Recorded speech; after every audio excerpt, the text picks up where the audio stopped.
Las últimas informaciones, los hechos más destacados, el pensamiento y la opinión de los protagonistas. Opinión y noticia, el periodismo para todos, es posible con la independencia y ética del comunicador. En Sucesos, las noticias y las voces de quienes las hicieron o son parte de ellas. Lo del país y del mundo, política y economía, lo social y del arte, el deporte, lo que usted espera saber cada semana. Opinión y noticia, porque interpretar y hacer entender lo que sucede es la razón de ser del periodismo. Con la conducción de Félix Narváez, empezamos.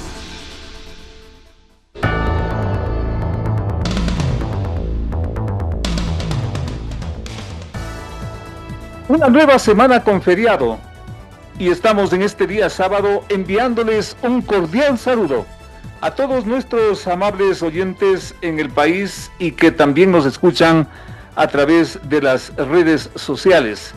Gracias por su sintonía semanal. Recuerde usted que somos del 101.7 FM y desde cualquier parte del mundo usted nos puede ubicar con el www.radiosucesos.fm. Estamos en el Facebook, en el Instagram, en el sistema X, con el correo electrónico sucesos@radiosucesos.fm. Gracias amigos por su sintonía para el día de hoy. Importantes invitados como siempre. Miren ustedes, el ex alcalde de Quito, general Paco Moncayo, no es partidario de la revocatoria del alcalde Pavel Muñoz, pero sostiene que la ciudad debe organizarse para que el correísmo no vuelva a manejar esta ciudad. El gobierno tiene asegurada la mayoría, al menos para el arranque de la nueva asamblea. Un análisis con el periodista Vicente Ordóñez del diario El Universo. Detalles que no se han publicado ni en redes ni en la prensa. Ya mismo los van a conocer ustedes. El padre Fernando Vega advierte que la prensa es la responsable, según él, de la división de la iglesia entre izquierda y entre derecha. Habla también de la elección del nuevo papa. Y uno de los principales constitucionalistas de este país, Salim Saidán, dice que mediante reformas parciales se puede hacer lo que será muy complejo a través de una constituyente. Amigos, muchísimas gracias por acompañarnos. Aquí empezamos el día de hoy.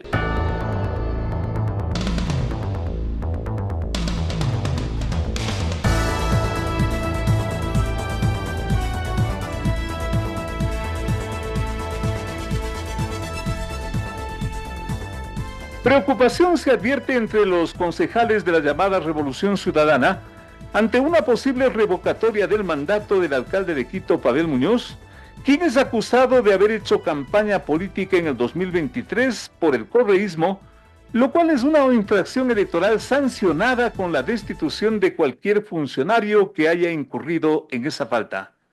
La persistencia del colectivo cívico Defiende tu Voto ha logrado encauzar el asunto hasta ponerlo en la fase actual de recolección de firmas.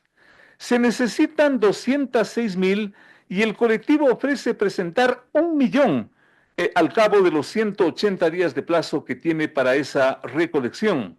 No se preocupen, pero tampoco se duerman, es la consigna que se escucha entre bastidores del correísmo, cuya primera prueba de fuego será cuando en 15 días el Consejo Metropolitano de Quito elija vicealcaldesa. La actual, María Fernanda Racines, quiere reelegirse, pero solo tiene seguros 6 de los 12 votos para eso en un consejo de 21 concejales. Cristina López, 7 votos, y Estefanía Grunauer, 8 votos, quieren lo mismo, la vicealcaldía. Dignidad que se vuelve crucial, estratégica, porque si el alcalde es revocado, el alcalde de Quito, quien le reemplaza es nada más ni nada menos que la vicealcaldesa. Con estos antecedentes estamos dando la más cordial bienvenida, saludando al señor general Paco Moncayo, exalcalde de Quito, conocedor de la problemática de la capital y desde luego una de las figuras públicas más reconocidas del país, a quien, insisto, agradecemos por aceptar esta invitación. Señor general, ¿daría la impresión que la revocatoria camina o cree usted que el alcalde aún puede salvarse de esa posible en la práctica destitución? Señor general, un gusto tenerlo. Adelante, por favor. Un gusto saludarle, Félix. Un muy buen día a usted y a la audiencia. Yo tengo una visión diferente del país y de la ciudad. Por favor. Creo que estamos en un momento crucial con una crisis absoluta, crisis de seguridad, crisis de terremotos, crisis de inundaciones. Acabamos los ecuatorianos de preferir la democracia ante la alternativa del madurismo, del fascismo, de la autocracia. Pero las urgencias de este país no dan ni para llamar a constituyentes ni para llamar a revocatorios. Como usted mismo lo acaba de plantear, ¿cuántos meses hay que tomarse para recoger los votos, las firmas para la revocatoria? 7 meses. ¿Qué va a pasar durante este periodo? Simplemente que se va a paralizar la municipalidad y lo vamos a ver al alcalde, que ha sido simplemente un teniente del señor Correa en el cargo de alcalde, no ha sido el alcalde de Quito, ha sido un ser secundario, obediente, disciplinado de su partido y de su líder. Se olvidó del 80% de quiteños que no votamos por él. Entonces, ¿qué creo yo que es lo que le conviene a la ciudad? A la ciudad le conviene que termine este señor el periodo que le falta. Causas sobran para la revocatoria, pero usted tiene que ponerse a pensar qué le hace bien a Quito, qué le hace bien al país. Igual que digo, al país no le hace bien una nueva elección para asambleístas constituyentes. O sea, está desbaratado el país, con enfermedades contagiosas, con terremotos, con inundaciones, en fin, con la economía destrozada. Tenemos que serenarnos los ecuatorianos y ponernos a gobernar, que el presidente se ponga a gobernar, que el alcalde se ponga a gobernar, que haga un acto de conciencia. Ha traicionado al pueblo de Quito, no solo a sus electores, pero la alternativa es peor. Supóngase usted, podría ganar él. ¿Qué habríamos logrado? Supóngase usted que en el Consejo pongan nuevamente una correísta como vicealcaldesa. ¿Qué habríamos logrado? Lo que yo convoco a los quiteños es para que en las próximas elecciones de alcalde hagamos minga, no vayan con 20 candidatos porque les va a volver a ganar Correa con el 20%, que tengamos 1 o 2 buenos candidatos para enfrentar al correísmo, para descorreizarle a esta ciudad. Entonces, faltan 2 años para esas elecciones. En lugar de perder el tiempo con esfuerzos de otra naturaleza, ya deberían los grupos políticos todos estar buscando acuerdos para hacer un frente unido, para no ir con 15 candidatos de distintas áreas, a que a ser derrotados por el candidato o candidata correísta que volverá a tener su 20-22%. Eso es lo que tenemos que hacer. Yo no respaldo de ninguna manera la revocatoria ni la constituyente. Hay que trabajar duro para salir de la crisis. Algo de esto yo me permitía plantearle a la representante del colectivo que está recogiendo las firmas y lo que este sector que impulsa esta iniciativa de la posible revocatoria del alcalde manifiesta es que es la aplicación, dice, de la ley frente a una autoridad que no le ha cumplido a Quito y simplemente si es que esto manda la ley hay que aplicar. Eso dicen los que quieren la revocatoria, señor general. La ley de ningún, bueno, usted sabe muy bien, Félix, que la ley manda, permite o prohíbe. La ley no manda que se convoque a revocatoria, permite Entonces, los que están con esta iniciativa están legalmente capacitados, pero estarán viendo el interés de Quito. ¿No será una promoción también con vista a las nuevas elecciones? ¿En qué estamos? Si aman a Quito, si quieren su desarrollo, ya faltan 2 años y descorreicémosle a la ciudad ganando las elecciones con toda la gran mayoría de quiteños que no queremos seguir siendo una simple ciudad dependiente del capricho que tenga el expresidente en Bélgica. No queremos ver a nuestros alcaldes convertidos en lugartenientes del gran mandón. Esto es lo que les ha perjudicado a los alcaldes a su turno que pertenecían a este movimiento político.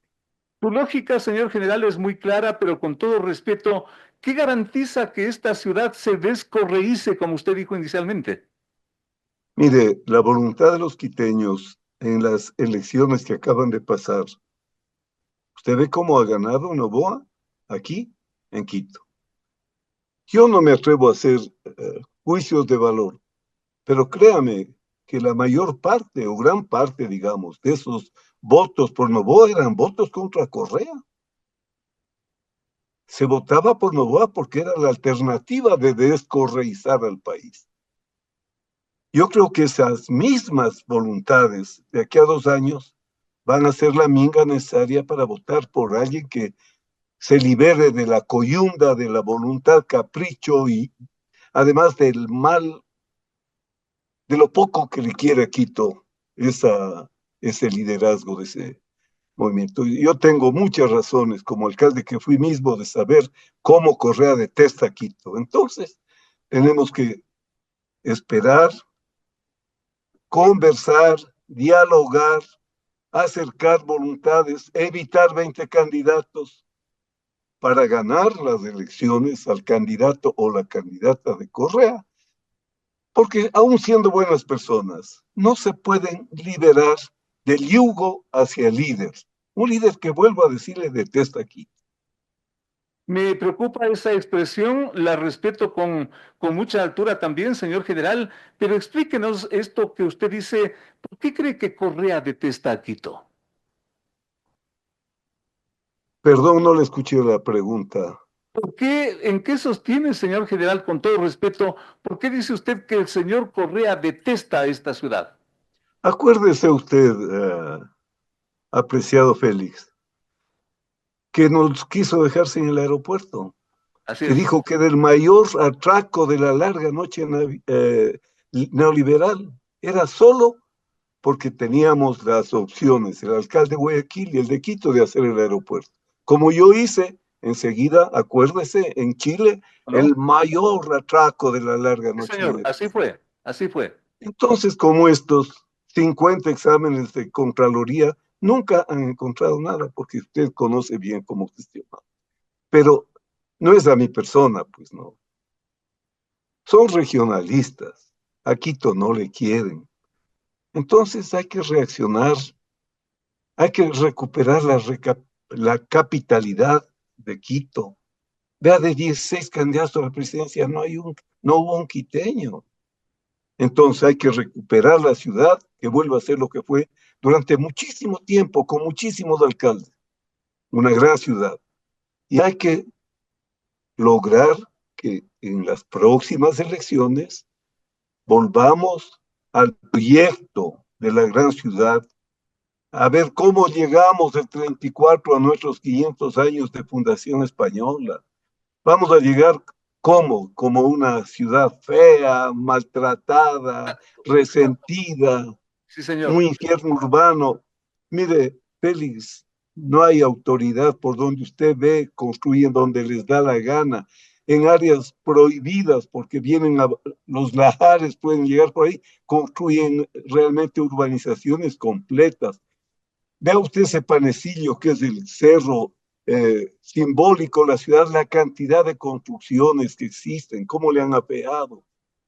Vea usted el centro que yo les dejé como una joya, vea cómo ¿Cómo está no? este ¿Cómo no, momento. general? ¿Cómo no? Entonces, reaccionemos los quiteños, no perdamos el tiempo, no nos desgastemos y de aquí a 2 años hagamos una minga para ir con un candidato, cualesquiera que sea, pero una persona que nos dé seguridad de que vamos a recuperar la ruta que está perdida desde hace un largo rato. Una persona, un personaje tan respetable como usted, con tanta experiencia y con tanto amor por esta ciudad, ¿podría volver a intentar retornar a ese cargo, señor general? No, no, sería incluso inmoral que yo esté hablando como hablo en este momento, estuviera pensando en mi misma persona. ¿Ya? Yo estoy pensando en Quito. Hay muchísimos quiteños de gran calidad humana que pueden hacer una gran alcaldía trabajando para Quito, no para Correa, no para López, no para el que sea, De trabajando acuerdo. para la ciudad de Quito. Señor general, pero esta ciudad a la que tanto queremos, que tanto nos duele, su abandono, su maltrato, ¿cree usted que aguante 2 años más en estas condiciones, en estas circunstancias? Mire, tenemos que hacer lo posible. El que yo diga que no me parece democráticamente, pensando en Quito, correcto desgastarnos en un esfuerzo para que se vaya, ¿qué? Un año antes. Eso sí pierde. Entonces, ganemos tiempo.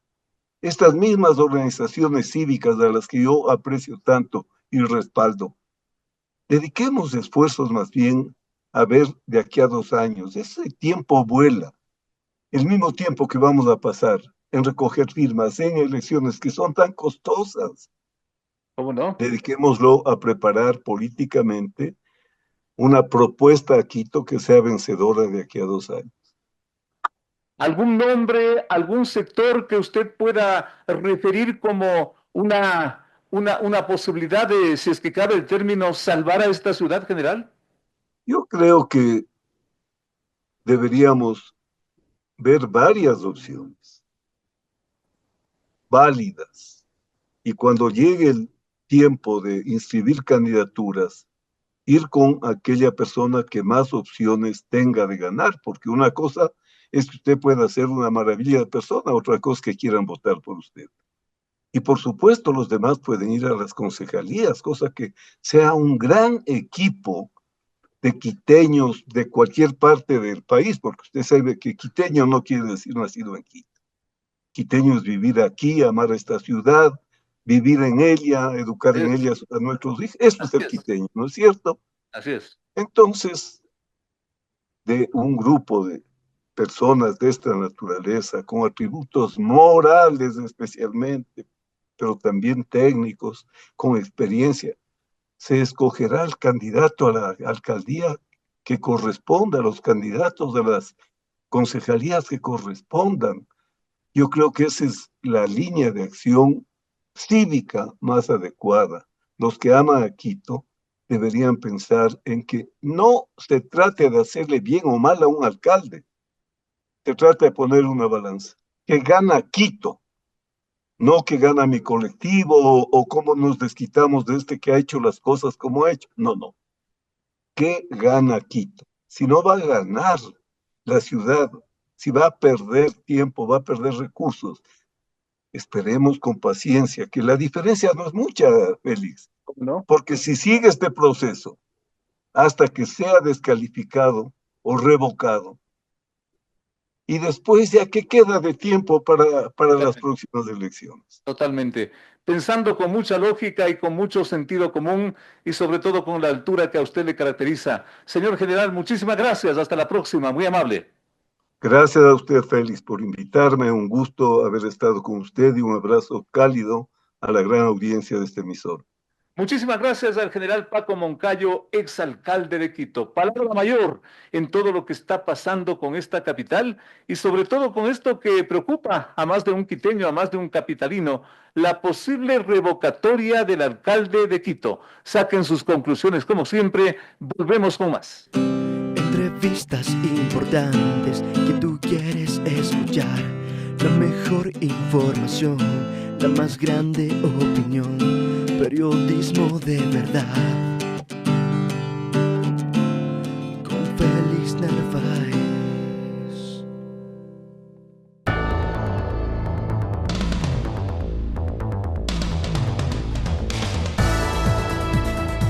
A solo 15 días de la inauguración de la nueva Asamblea Nacional, varias correas de la oposición se habrían roto y dejado escapar algunos votos que desde mediados del próximo mes engrosarán la bancada oficialista. Ciertas razones y detalles pronto serán públicos, pero la mayoría tienen asegurado el secreto de Estado de las negociaciones políticas que todo gobierno hace en busca de la llamada gobernabilidad. El asambleísta de gobierno Adrián Castro anunció en las últimas horas que la bancada oficialista ADN ya tiene mayoría en la nueva asamblea que empieza el 14 de mayo. El legislador Azuayo no dio nombres ni sectores de quienes se sumarían al oficialismo, pero adelantó que así seguramente se alcanzará la presidencia de la nueva asamblea. Son los antecedentes con los que estamos saludando y agradeciendo la presencia del licenciado Vicente Ordóñez, periodista del diario El Universo, un colega que desde hace muchos años, desde hace mucho tiempo, sigue muy de cerca la actividad legislativa y que se acentúa y que convoca el mayor interés en estas horas y en estos momentos cuando las cosas van a cambiar en favor del oficialismo y consecuentemente la oposición está cuesta arriba. ¿Cómo le ves tú la situación, mi estimado Vicente? Un gusto y un honor tenerte por acá. Gracias, Félix, y gracias. Un saludo también a tu amable audiencia. Gracias, Vicente. Que todo vaya muy bien en este nuevo periodo legislativo que empieza ya pronto, ya son escasos días que faltan. Nuevo periodo que parece ya Periodo- definido. Sí, es un periodo legislativo que empieza el 14. Ahí se supone que ese día se instalan sin necesidad de convocatoria los 151 legisladores. Recordar a la ciudadanía que este periodo se suman 14 legisladores más por el tema del número de población, el número de electores que ha subido en 5 o 6 provincias en el país. Pero ya en la composición mismo vamos a ver una asamblea completamente polarizada, dos fuerzas políticas, como fue en la primera vuelta electoral, dos fuerzas políticas, si se quiere, antagónicas incluso, porque son líneas distintas que ha definido el pueblo ecuatoriano. Eso es irremediable, Es Vicente. irremediable y yo creo que ahí hay 2 y 3 casi organizaciones políticas que tal vez se convierten en la bisagra. Aquí es Pachacutic. Pachacutic es el grupo político, no es una bancada, es un grupo político, son 9 legisladores. Para hacer una bancada necesitan 16 asambleístas. Y esta organización política, Pachacutic. Pachacutic, que está compuesta por asambleístas tanto de la Amazonía como de la Sierra Centro y Norte, va a ser la que va a dar la posibilidad de armar la primera mayoría para la designación el 14. Y alrededor de eso han empezado las negociaciones. Pachacutic ya designó al coordinador, a la persona que va a negociar, a conversar, a reunirse con las dos organizaciones políticas, Acción Nacional, Acción ADN y también la RC, la Revolución Ciudadana. Él es el asambleísta de Cotopaxi, que se llama Alex Toapanta. Él fue el único que salió de esa organización desde Cotopaxi. Él es el encargado. No va a ser Guillermo Choruchumbi, que se supone que es el brazo político de la CONAIE, que es el coordinador nacional de Pachacutic, que es Guillermo Choruchumbi. Esto por una sencilla razón. Vale que hagas esa aclaración. Sí, esto por una sencilla razón. Porque Choruchumbi se lo vio en la segunda vuelta electoral subido en la camioneta de Luisa González. Y eso asusta a ADN. Porque como que ya marca una línea, ¿no? Claro, ahí ya marca una línea. Entonces tomaron esta decisión. Pachacutic en esta última semana ya definió que el señor Alex Toapanta será la persona encargada de negociar todo este proceso para poder llegar a sus aspiraciones. Vicente, ¿pero tú crees que esta negociación de Pachacutic es de los 9 votos? ¿Qué garantiza que sea el paquete y esto no entre en un conflicto y haya un desbande? Esa es la gran pregunta, Félix, y resulta de que Pachacuti, que en este último periodo de transición entró con 5 legisladores y ahora termina con 4. Una de ellas se fue, la de Cañar, la Así es. representante de Cañar se fue a ADN. Entonces, precisamente esta semana yo he tenido unos diálogos con la asambleísta Cecilia Baltazar, que es la actual coordinadora de este grupo de 4 legisladoras. Ella decía una cosa: nosotros estamos unidos, vamos hacia la unidad. Y precisamente Alex Toapanta es una de las personas que ya ha tenido acercamientos con ADN a nivel de las conversaciones, diálogos. Pero adicionalmente, los legisladores de la Amazonía no es que concuerdan tanto con la posición que asumió Leonidas Sisa en la segunda vuelta electoral. Y vemos los Hay resultados. división. Vemos los resultados Así es. electorales en la Amazonía, cómo fue Ujú. abullante el triunfo electoral para el actual presidente y próximamente se va a posicionar. Bastante, pero en esta onda y en esta identificación de posturas y consecuentemente división interna, ¿sería solamente Pachacuti o el propio correísmo que con semejante bancada va también a tener deserciones o piensas que esa unidad está garantizada? Ahora, el tema es que ellos son bien orgánicos, ha sido su característica durante los últimos años, en los últimos 3, 4 periodos de la Asamblea Nacional, el correísmo.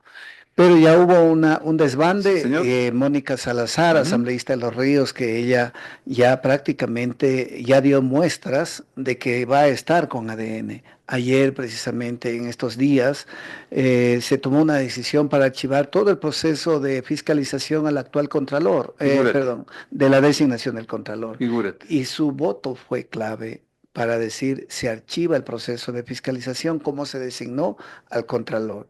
Y ella votó con la postura de ADN. Entonces eso nos da cuenta de que ese voto va a ir hacia allá. Totalmente. Y RC también puede haber deserciones ahí. Se dice que son 5 o 6 deserciones que Sí, podrían señor. darse Sí, señor. en este día. Pero bueno, como bien sabíamos, y tú también algún tiempo también cubriste información legislativa, esto se define el último día. Ujú. Pero aquí hay que recalcar los 3 asambleístas de Pachacutic, de la Amazonía. Esto quiere decir Morona Santiago, Pastaza y Napo. Ellos van a ser claves en el momento de definir la votación. Ya. Tenemos 66 asambleístas de ADN, ADN. 4 que vienen a ser del Partido Social Cristiano, que Que ya Alfredo ofreció públicamente. Serrano dijo que van 4. Así es. Entonces, ahí tenemos 70. Tenemos 4 independientes. Decirles independientes, aunque es del movimiento Construye, el asambleísta ¿Cómo no? de Imbabura, está el asambleísta de Sucumbíos, está el asambleísta de Morona Santiago y está el asambleísta de la provincia de El Oro, que es de apellido Ordóñez. Ellos van a estar allá. Ahí tenemos 64. Y 3, 74. sí, 74. 3 de la Amazonía del Pachacutic tienen 77, que son los que necesitan. Pero a ese se suma el de Mónica Salazar, que yo te digo, de la asambleísta de Los Ríos, que se salió de las filas de RC. Más el asambleísta que falta por definirse, que es de la provincia del Carchi. Él es apellido Benavides, Cristian Benavides. Ya. Él es de una alianza de Unidad Popular y Socialista y otros grupos minoritarios de grupos locales que se llama Somos Carchenses. Dios mío. Ellos, Dios mío. él también, ellos también, ese voto serían 79 votos que tendría ADN. Pero en esta última semana, cuando empezaron a dar ya las credenciales, los asambleístas a recibir las credenciales por parte del Consejo Nacional Electoral, ahí el asambleísta de la Revolución Ciudadana, Ricardo, se me olvidó el ex canciller, el asambleísta decía: no cuenten todavía los votos. Entonces, también, o sea, si nosotros vemos desde No el cuenten hasta último hasta el rato. último momento, Qué ¿por locura, qué? qué locura. Es que esto ha sido siempre, ¿no? ¿Por qué? Porque aquí se mueven las ambiciones Totalmente, políticas y de totalmente. poder. Ujú. Y hablando con la asambleísta Baltasar, decía una verdad. Yo le digo, ¿ustedes van por la presidencia de la asamblea? Dijo, sí. Un asambleísta puede llegar a la asamblea, Sí, señor. independientemente de tener una bancada mayoritaria. Y dice, y yo le digo, y también van por las vicepresidencias, también cualquiera, por todas las opciones van a ir Pachacutic. Eso significa presidencia, una de las dos vicepresidencias, las presidencias de las comisiones legislativas, que son 15, y un representante del Consejo Administrativo Legislativo y uno del Comité de Ética que también ellos buscan. Entonces, las ambiciones aquí son desmedidas, Complejísimo, ¿no? además, complejísimo, además del reparto, Vicente. Quiero a nombre de nuestros oyentes agradecerte. Y yo sabía que a quien invitaba en este momento. Tú has Gracias. sido muy exacto, muy preciso en lo que está pasando. Yo no lo he visto todo lo que nos acabas de contar en ningún medio ni en las redes. Y qué bueno que el público saque sus propias conclusiones con pelos y señales, como se dice. Te comprometo, Vicente, ahora que ya conoces el camino para esta radio, en Claro. una próxima oportunidad, una vez que esto ya tome forma, volver a sentarnos para ver a partir de ese momento qué pasa con las nuevas mayorías. Así Vicente, es. un gusto y un honor. Ya, gracias, Félix, y en verdad, sí, muy amables también ustedes por la invitación y desearles el mejor de los éxitos. Vicente Ordóñez, periodista del diario El Universo, diciendo lo que no está publicado en tantas partes que dicen tantas cosas, pero la plena es esta. Para la designación del nuevo presidente o presidenta de la Asamblea, eso está bastante asegurado para ADN, bastante diría yo. Pero para lo otro, como dicen en el cónclave cardenalicio, Dios averigüe y perdone. Volvemos con más.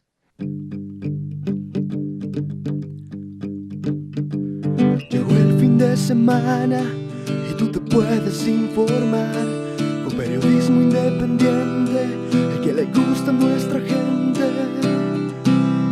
es opinión.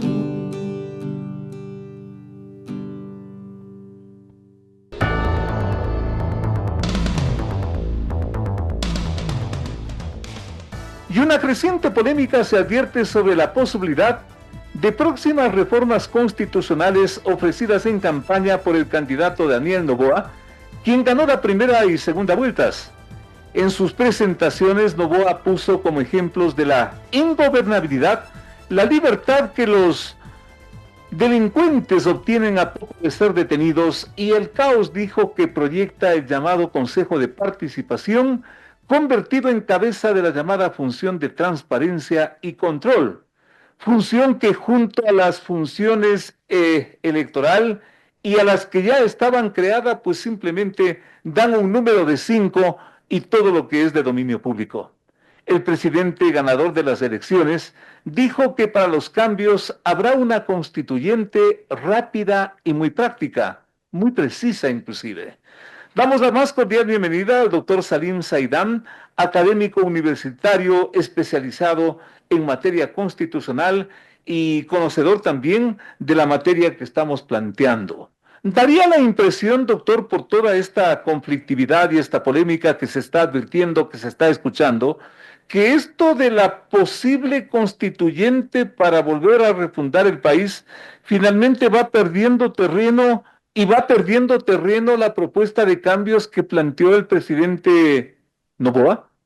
No sé cuál sea su punto de vista. Doctor, el país lo escucha, bienvenido. Muchas gracias, estimado Félix. Gracias por la invitación.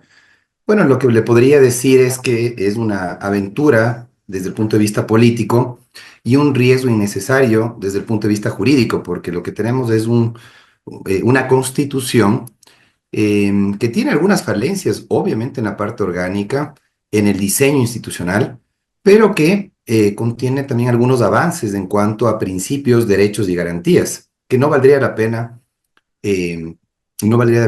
dejar atrás, ¿no? Si usted ya llegó a un nivel de protección en cuanto a los derechos, hay que mantenerlo o mejorarlo. No hay que retroceder. Entonces, por eso la parte dogmática de la Constitución, que es la enfocada en los derechos, valdría la pena mantenerla. Entonces, si es que lo que se necesita es una reforma institucional, ¿por qué no se opta por el mecanismo de reformas parciales en lugar de la redacción de una nueva constitución?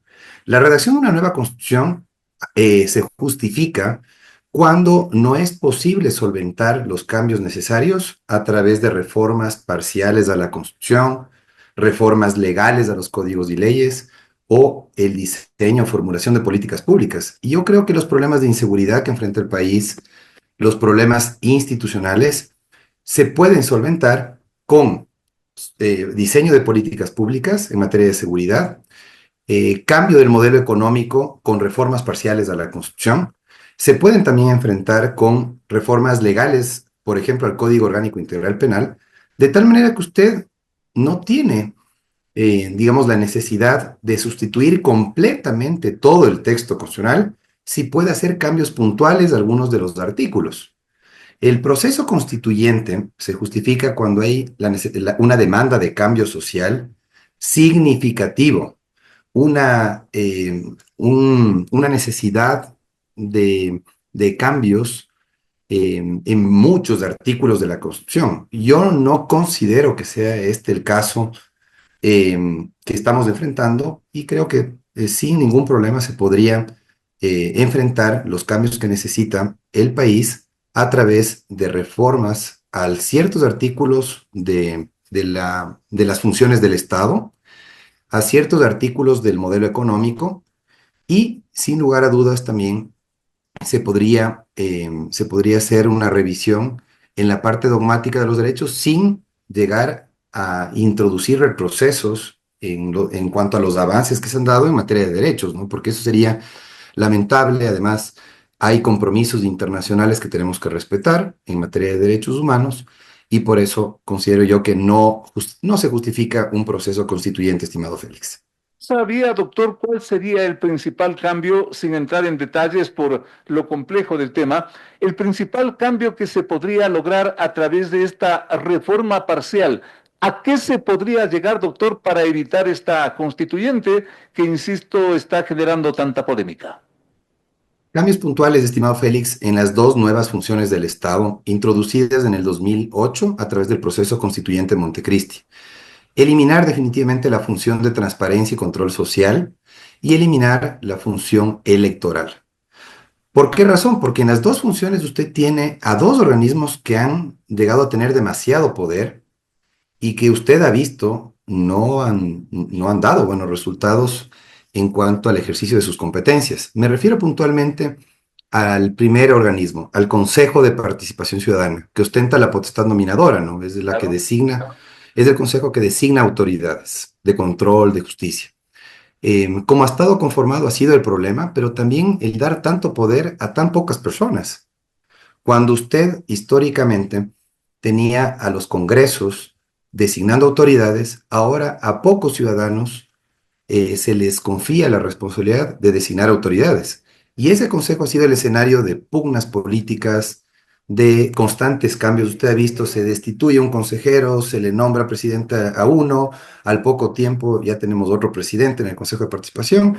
Y mire usted, inclusive el caso Ligados, que nos confirma que definitivamente ese consejo ha sido el escenario simplemente de cooptación del poder político de las instituciones de control y de justicia. Se supone... Ver a ese sistema de elección de autoridades de control como que sería retornar a eso que tampoco funcionó en el pasado y como que estamos cayendo en un círculo vicioso que no da pie con bola, doctor.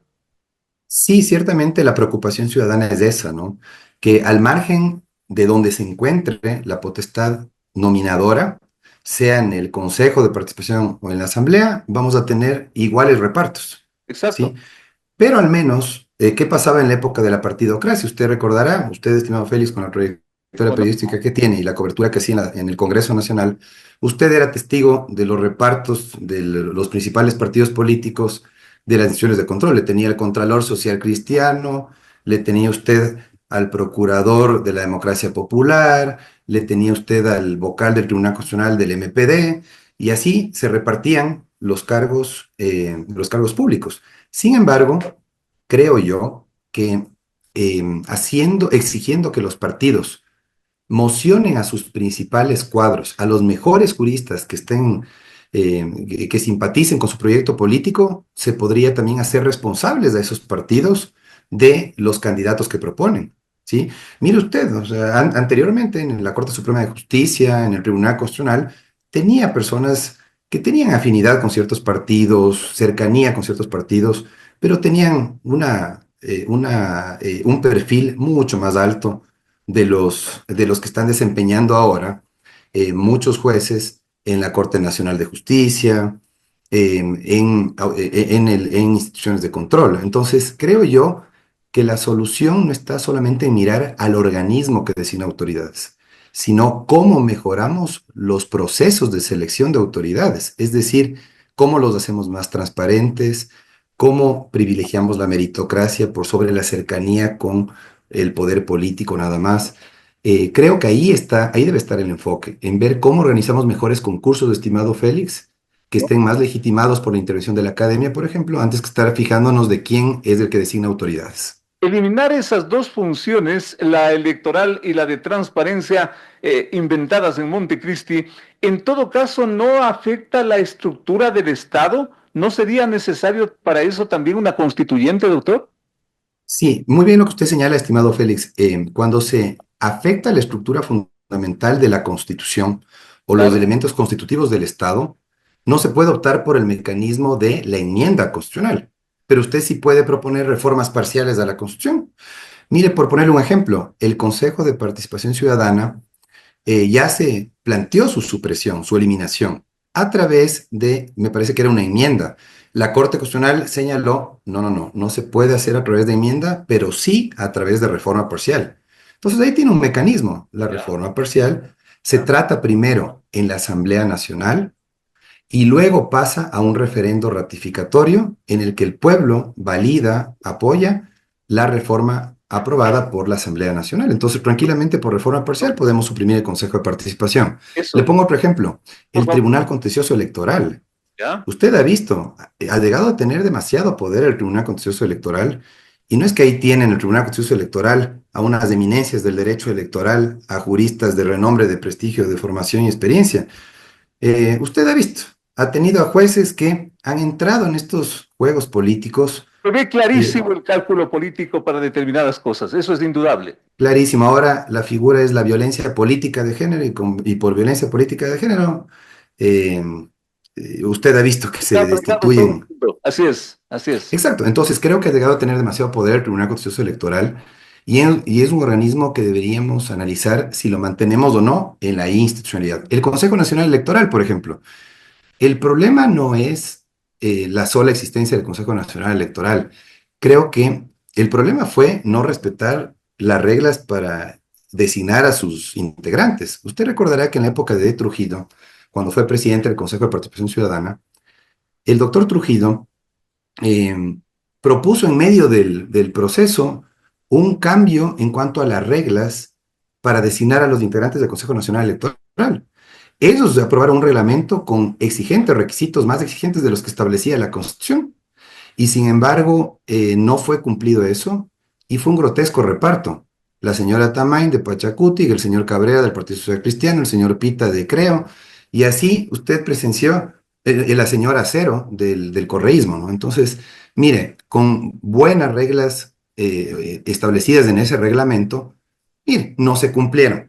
Entonces, ya hemos visto que el problema no está necesariamente en la normativa, sino en que no se la cumple muchas veces por parte de la clase política.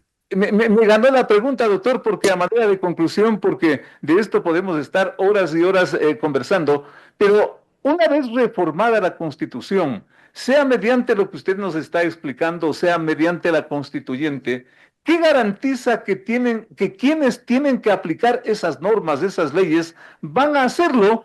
Porque caso contrario, doctor, vamos a seguir en las mismas. Reformamos y volvemos al irrespeto y volvemos a la ingobernabilidad.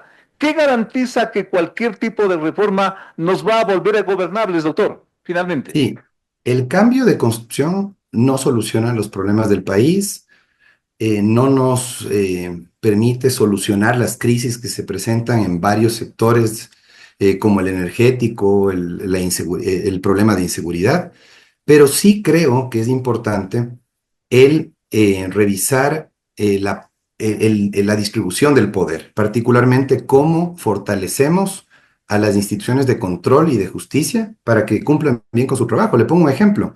Creo que se necesita una reforma profunda en la función judicial. De acuerdo. Analizar primero qué hacemos con el Consejo de la Judicatura, que es otro organismo que tiene demasiado poder, ¿sí? Con esto de poder destituir jueces, el poder disciplinario que tiene, se han hecho también muchas maniobras, se han sacado del camino a muchos jueces que le resultan incómodos a la clase política. Por otro lado, también usted tiene la fiscalía. Creo que a la fiscalía hay que darle autonomía. Hace Totalmente. rato que se pide que se la saque de la función judicial para que se la dé autonomía y pueda investigar y acusar con más rigor técnico y sin tanta dependencia de un organismo disciplinario que pertenece a toda la función judicial. Y por otro lado, ¿cómo designamos mejor a nuestros jueces? Creo que usted recordará el nivel que tenían los magistrados de la Corte Suprema de Justicia y el nivel que ahora se observa en ciertos jueces. No quiero generalizar porque hay muy buenos jueces también, pero hay ciertos jueces que no están pues a la altura de la más alta Corte de Justicia ordinaria del país. Por ponerles también otro ejemplo, en la Corte Constitucional, yo no estoy de acuerdo con que no se exija una edad para ser juez de la Corte Constitucional. Es la más alta Corte de Justicia del país, la Corte Constitucional. ¿Por qué no se analiza el ser más exigentes en cuanto a los requisitos? Entonces yo creo que todas estas reformas tranquilamente se pueden canalizar a través de reformas parciales a la Constitución, reformas a códigos y leyes, y no hace falta ir a un proceso constituyente que nos puede salir demasiado caro, 120 millones, 150 millones de dólares en una época de crisis. Totalmente. La mitad del periodo, ¿sabe que lo que decía el expresidente de la República, Osvaldo Hurtado, es muy cierto? El presidente Noboa sacrificaría la mitad de su periodo en este proceso constituyente. Creo que ni siquiera le conviene desde el punto de vista político destinar 2 años de su periodo para el desarrollo de un proceso constituyente que puede ser una aventura demasiado arriesgada porque usted no sabe quién va a tener mayoría, quiénes van a Además, redactar el nuevo proyecto de constitución, ¿no? vamos a ver qué ocurre y qué bueno que lo diga usted, doctor, una de las principales personalidades del mundo jurídico de este país, para orientarnos y para que el público saque sus conclusiones, porque eso parece tan fácil, se lo dijo en campaña, en fin, pero el asunto, como dice el pueblo, no es de coger y soplar botellas, el asunto es altamente complejo. Doctor, muchísimas gracias, hasta la próxima, muy amable. Muchísimas gracias, estimado Félix. Siempre un gusto dialogar con usted. Es el doctor Salim Saidán, constitucionalista. Ya volvemos con más. De 8 a 9, con el periodista Félix Narváez, otro aporte de Radio Sucesos a la opinión libre y enterada del oyente.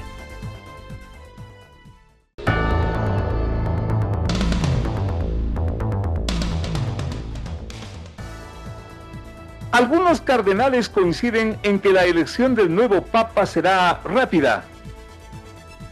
En unos 2 o 3 días se ha dicho, pero otros, como el cardenal sueco Andrés Arbo Reifs, cree que será lo contrario, porque hay prelados nuevos y todos tienen que conocerse. Lo cierto es que a las 9:30 del próximo 7 de mayo, hora del Ecuador, se cerrarán las puertas de la Capilla Paulina del Palacio Apostólico para que los 133 cardenales salgan eligiendo un nuevo papa. Debían ser 135 de los 252 purpurados que tiene la religión católica, pero 2 se han excusado por problemas de salud. Además, solo pueden votar quienes tienen menos de 80 años. De allí, los 133. Los detalles del cónclave son importantes, pero el fondo de todo esto, de esta cumbre por la muerte del Papa Francisco, es la continuidad de el proceso revolucionario, como se ha dicho, con el retorno a una línea conservadora. Estas dos corrientes son las que justamente se debatirán en el cónclave de la elección del nuevo Papa. Y por eso estamos saludando al padre Fernando Vega, quien nos atiende desde Cuenca. Muchísimas gracias, doctor, por aceptar esta invitación. un conocedor de las interioridades también de la iglesia, y me permito insistir en esto que parecería la base de lo que actualmente podría llevar al desenlace de la elección. ¿Proceso revolucionario de izquierda debe continuar o tiene que tener un alto para retornar a los cánones conservadores? Es lo que se lee inclusive en los cables internacionales. ¿Cuál es su punto de vista, doctor Fernando Vega? Bienvenido. Muy buenos días, Félix, y a todos tus oyentes de Radio Suceso en esta mañana sabatina en la que disfrutamos del feriado con motivo de la conmemoración del Día del Trabajo. Muchas Un gracias. saludo a todos los trabajadores que han celebrado el día jueves, pues la Jornada Mundial del Primero de Trabajo. mayo. ¿Cómo no? Primero de mayo. Sí. Bien. Bueno, hay varios temas que tú has planteado. El primero sería, quizás lo que has dicho, la especulación sobre si la elección será rápida o será lenta, ¿no? Bueno, siempre los cardenales se conocen en parte. Por ejemplo, los latinoamericanos se conocen entre sí, los europeos entre sí, los norteamericanos entre sí, los orientales también. Luego, pues, el conocimiento ya ha tenido lugar en lo que se llaman las congregaciones previas, ¿no? Y siguen teniendo lugar durante todos estos días, en los que obviamente el conocimiento, la interacción se da entre los distintos, digamos, las iglesias regionales, ¿no? Y cada obispo. Además, siendo personas de 80 años, como que las cosas ya deberían estar quizás hasta resueltas, doctor. Bueno, todavía no hablemos de los resueltos, sino del tema del conocimiento, ¿no? Entonces decía que van a llegar al cónclave con conocimiento suficiente. Cada obispo ha presentado, quizá en cada región han dado énfasis a algún candidato posible de cada región, ¿no es cierto?, donde se ha relevado cuál es la doctrina, cuál es la visión, el diagnóstico, la visión y el futuro de la iglesia, ¿no? Entonces van a llegar al cónclave con ya un conocimiento mínimo y algunos candidatos de base, ¿no? Entonces me parece a mí que, pues sí, es probable, además la historia reciente muestra que 2-3 días son suficientes para que se vayan, digamos, orientando los votos hacia aquellos que tienen más oportunidades, ¿no? Bien, eso por un lado. Ahora, vamos al tema de los titulares de los periódicos y de la prensa en general, que sitúan el Vaticano y el papado dentro del gran conflicto geopolítico mundial, ¿no? No está distante de eso tampoco, ¿no? No está distante la iglesia. No está distante, pero el tema es que colocan a la iglesia en una tensión entre izquierda y derecha, ¿no? Entre una izquierda radical, que sería la línea de, digamos, más radical todavía que la de Francisco, o una extrema derecha, y prácticamente te plantean el tema de, vamos a simplificar con los motes que hoy se politizan las tensiones, los fachos y los zurdos. ¿No? De acuerdo, de acuerdo, de acuerdo. Entonces, me parece que ese planteamiento es una manipulación de la prensa, ¿no? Obviamente que sirve a intereses políticos de los distintos sectores y de los distintos continentes en los que la iglesia está. Sin embargo, todos los candidatos, todos los cardenales, viven esa tensión, pero en una mezcla de fidelidad a la tradición, al pasado evangélico, cuyos valores son irrenunciables, pero con una apertura y creatividad para resolver los problemas que viven sobre todo los fieles de la iglesia en nuestro tiempo, ¿no? Entonces ahí evidentemente ahí aparecerán los debates sobre, qué sé yo, temas disciplinarios, por ejemplo, de la iglesia, no tanto doctrinales cuanto disciplinarios. Por ejemplo, el tema de la pastoral de las diversidades, cómo trabajar, cómo incorporar a la iglesia a quienes tienen diversas orientaciones sexuales, ¿no es cierto? Cómo admitir en la comunión de la iglesia a los divorciados. En temas disciplinarios más amplios, probablemente pueda plantearse el tema de la no imposición obligatoria del celibato a los presbíteros, más lejanamente la posibilidad del sacerdocio femenino, ¿no? Entonces son temas que siempre están golpeando la puerta de la iglesia, ¿no? Y me parece que el Papa que sea elegido tendrá que lidiar con esos aspectos disciplinares de la iglesia y también quizá con alguna reforma. No sabemos cuándo ocurra eso, porque ya le digo, hay una mezcla de conservación y de innovación, no hay esa radicalidad, ¿no? Padre, ¿no cree usted entonces ese análisis que dice que murió un papa de izquierda y ahora el conflicto es porque puede volver uno de derecha? No, no. Fíjate que si tú analizas a los grandes conocedores del Vaticano, incluso gente atea, ¿no? Está por salir un libro que se llama precisamente Cónclave, la sucesión de Francisco, de un gran analista, donde él dice con toda razón que Bergoglio tuvo un discurso, digamos, lo novedoso de Bergoglio era haber creado un lenguaje, digamos, asequible a la gente, cercano a todos, ¿no? Por eso el Papa de todos, él insistió, todos, ¿no? Entonces el Papa de todos. En la práctica, padre, todos los papas son de todos, porque no hay papas que hayan sido para alguien nomás. Todos los papas son de todos. Así es. Ahora, el problema es que sí hay en la iglesia movimientos muy radicales hacia una, podemos decir, una iglesia que abre las puertas, una iglesia un poco woke, ¿no? Es decir, aquí Ánchez Castilla, todo el mundo hace lo que quiere, ¿no es cierto?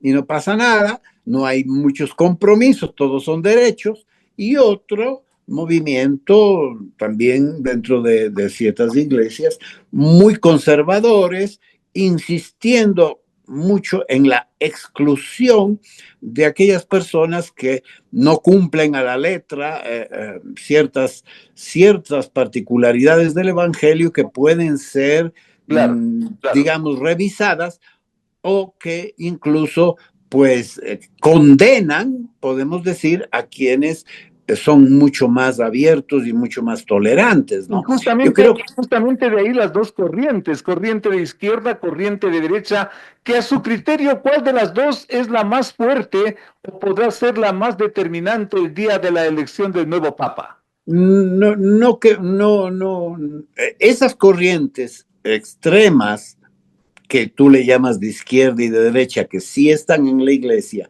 no tienen cabida en los cardenales. Es decir, los cardenales no son ni de izquierda ni de derecha. Son, ¿De qué son? Son humanos.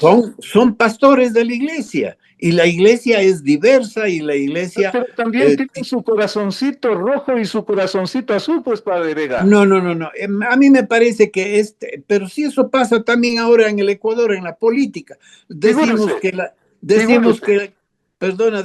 que la Luisa González es de izquierda, total, de izquierda no tiene nada. O decimos que el señor Noboa es un facho y a lo mejor no lo es, ¿no? O sea, entonces me parece a mí que esos apelativos o esa creación de un lenguaje bipolar, extremista, no es real. Es decir, es una creación comunicacional, precisamente porque la iglesia está en el mundo y está inmersa en todos estos debates que obviamente tensionan los intereses económicos, políticos, sociales del mundo, ¿no? ¿Ya? Entonces a mí me parece que todo, precisamente, a ver, ¿cuál es mi pronóstico? Pero le pongo y con todo respeto un ejemplo para quedar claros con esta situación. Al Papa Francisco, por ejemplo, nunca se le escuchó un cuestionamiento contra la dictadura de Venezuela, contra el señor Maduro, y el Papa Francisco era una persona, un personaje latinoamericano, y por eso se decía y se dice que era un cura socialista. Entonces, esa es la división que también se puede advertir al interior del cónclave que se va a reunir, le insisto y con todo respeto en la inquietud. Bueno, aparte de esas omisiones o declaraciones que el Papa haya hecho o no haya hecho, que pueden ser interpretaciones también, sin embargo, en la doctrina del Papa sobre el tema de el gobierno, de la política, de la economía, de la ecología, ha dejado sentada una doctrina clarísima que continúa, podemos decir, pensemos, por ejemplo, en el tema económico, el trabajo, por ejemplo. El Papa ha condenado, pero de una manera, en la Laudato Deo, por ejemplo, toda la economía especulativa, es decir, la economía versa sobre la producción de bienes y servicios que deben ser intercambiadas en un mercado justo, pero esa especulación absolutamente en la nube del capital financiero, eso no puede ser bendecido por la iglesia lo ha rechazado. Totalmente. Claro. Entonces, en temas doctrinales, la doctrina del Evangelio y de la doctrina social de la Iglesia han sido reafirmados e incluso avanzados, ¿no es cierto?, hacia adelante, por ejemplo, en el tema de la ecología. No es que antes no se haya la Iglesia, el Papa Juan Pablo II ya, e incluso Ratzinger, ¿no? A ver, ¿Se atrevería usted, doctor, a darnos un pronóstico de lo que puede pasar en esa cumbre de los cardenales? Bueno, yo creo que elegirán un papa que represente precisamente sabiduría para saber manejar estas tensiones, ¿no? No solo dentro de la iglesia, sino también de la iglesia en el mundo. No olvidemos que el Vaticano es un estado que tiene pues su diplomacia y su presencia en todos los países del mundo.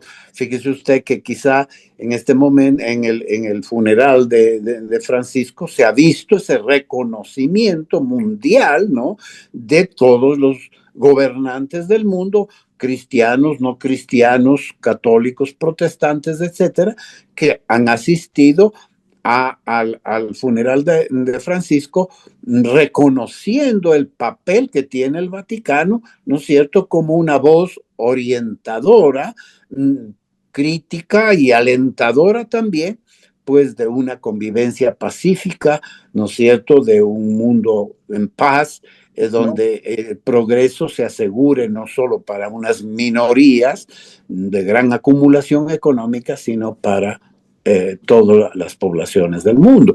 También hay que decir que el Papa ha pues avanzado. ¿Qué se viene, Padre Vega? ¿Continuidad o cambio? ¿Qué se viene? Las dos cosas. Las dos cosas. Continuidades y profundización, quizá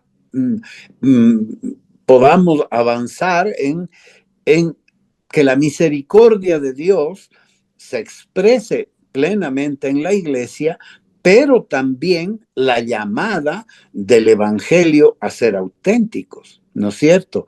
A no hacer del evangelio un pretexto o un instrumento de lucha social, de violencia social, de libertinaje sexual, etcétera, ¿no? Es decir, tenemos que ver, es decir, la iglesia va a continuar en la línea de siempre, es decir, la iglesia se renueva, se adapta, pero con cierta lentitud, no tan rápido como quisiera algunos, quizá no tan lento como otros también quisieran. O sea, unos le dirán al próximo papa, no vaya tan rápido, y otros le dirán, no vaya tan lento. Entonces, vamos a tener esa misma dinámica, me parece a mí, porque además,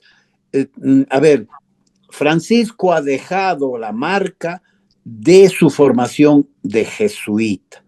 Y el jesuita, por esa espiritualidad jesuita ha marcado su pontificado y de alguna manera ha trascendido hacia los cardenales que él ha elegido, es decir, pastores que huelan a oveja, a humanidad también diría yo, que no busquen el poder como privilegio y que sean fieles, ¿no es cierto?, a las enseñanzas de Jesús. Entonces, Francisco ha sido capaz de, por ejemplo, mantener las exigencias del Evangelio en cuanto a que el Evangelio fundamenta, por ejemplo, la familia en el matrimonio indisoluble, ¿no? Pero, obviamente, no todos pueden cumplir con esa fidelidad indisoluble y siguen siendo creyentes. La Iglesia tiene que dar una respuesta amorosa a esas personas. Padre, agradecerle a nombre de nuestros oyentes por esta orientación frente a tanta información que se tiene en estos días y en estas horas de cara a este cónclave donde se va a elegir al nuevo Papa de la religión católica. Vamos a estar presentes a través, digamos, de el contacto de los medios de comunicación y para seguramente volver a molestar su atención una vez que haya humo blanco, Papa. Vea usted, ya le ascendía Papa. Padre, muchísimas gracias, hasta la próxima. Bueno, gracias Félix, gracias. Oremos para que el Espíritu sople, para que la Iglesia, la barca de Pedro en medio de estas ventoleras y tormentas, no naufrague, sino que llegue a puerto, a cumplir su misión. Vega, muchísimas buenos días. Hasta la próxima, muy amable, muy gentil. El Padre Vega desde Cuenca, haciendo este contacto con esta mesa de trabajo. Allí tienen ustedes una interpretación a lo que también se viene en los próximos días. La cumbre de los cardenales para elegir el nuevo Papa de la religión católica. Todo lo que de alguna forma ha comentado nuestro invitado va a ser motivo de análisis luego de que las puertas del cónclave cardenalicio se cierren y para unos pocos días y para otros serán semanas, consideren y elijan al nuevo sucesor, si es que cabe el término, o más bien al emblemático representante de la fe católica en el mundo. Veamos qué ocurre. Son tiempos de cambios, son tiempos de tecnología, son tiempos de nuevas ideas y justamente por eso la trascendencia, la importancia, además lo inevitable, una vez que el Papa Francisco se despidió de este mundo. Queremos agradecerles por la atención, siempre diferente a esta entrega semanal. En este país de los feriados, salimos del feriado reciente de Semana Santa y ya tenemos otro por el Día del Trabajo. Se supone que por el Día del Trabajo mejor hay que trabajar, pero tenemos feriado. Miren ustedes, en el país de los feriados todo es posible y de eso hemos tratado el día de hoy. Amigos, Dios mediante, hasta la próxima semana. Las opiniones vertidas en este espacio por la producción y dirección del programa son de exclusiva responsabilidad de sus autores y de quienes intervienen en ellos. Los personajes, los hechos, las noticias, todo tratado con independencia y objetividad. Otro aporte de Radio Sucesos para que usted se forme la mejor opinión. Volveremos el próximo sábado de 8 a 9 con Félix Narváez.